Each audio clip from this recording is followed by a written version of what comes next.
Первый официальный визит представителей Турецкой Республики в российский Крым. В состав делегации вошли члены турецкого парламента, представители правящей партии, представители крупного бизнеса и неправительственных организаций. Сегодня делегация провела ряд встреч, посетила место строительства соборной мечети и Ханский дворец в Бахчисарае. В ходе визита уже сделан ряд важных заявлений. Подробнее в нашем сюжете.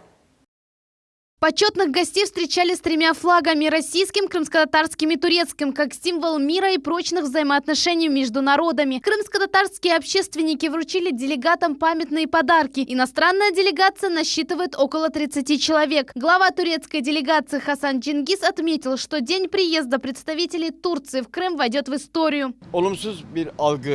То, что показывают о Крыме западные телеканалы, кардинально отличается от того, что мы видим. Здесь очень теплая атмосфера. Нас гостеприимно встретили. Нас встретили представители нашего братского народа, крымские татары. Они рассказали, что довольны положением вещей на полуострове. В Крыму мир и спокойствие. В аэропорту гостей из Турции встречал и председатель общественной организации Крым-Барлиги и Общественного совета крымско-татарского народа Сейтумер Нимитуллаев. Он уверен, что делегаты воочию увидят истинное положение дел крымских татар в Крыму и опровергнут информацию, которую трактуют с Запада. Мы сегодня, крымские татары, все жители Крыма, мы сегодня одно целое, потому что у нас семья и наш общий дом – это Крым.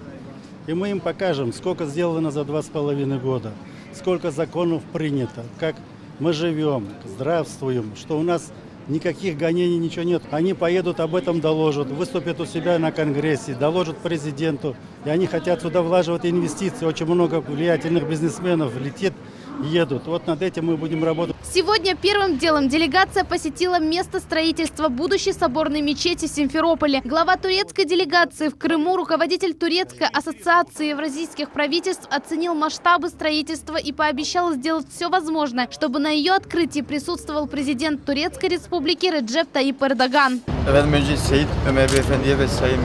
Во-первых, я хотел бы выразить огромную благодарность муфтию. Мы прекрасно понимаем, что соборная мечеть строится под патронатом президента Владимира Путина. Мы видим, что крымские татары здесь чувствуют себя нормально, и никаких притеснений тут нет. Мы видим, какое колоссальное строительство здесь идет. После этого гости из Турции возложили цветы к вечному огню. Стоит отметить, что глава делегации Хасан Чингис выразил глубокое соболезнование в связи с гибелью Олега Пешкова, пилота российского бомбардировщика Су-24, сбитого год назад в Сирии. Далее делегация отправилась в Совет министров, где провела встречу с министром экономического развития Республики Крым Валентином Демидовым. Представители турецкого бизнеса рассматривают Крым как трамплин на российский рынок и считают приоритетным вопрос восстановления морского и авиационного сообщения с полуостровом. А еще члены делегации уверяют, что в скором времени санкции Турецкой Республики в отношении России будут отменены.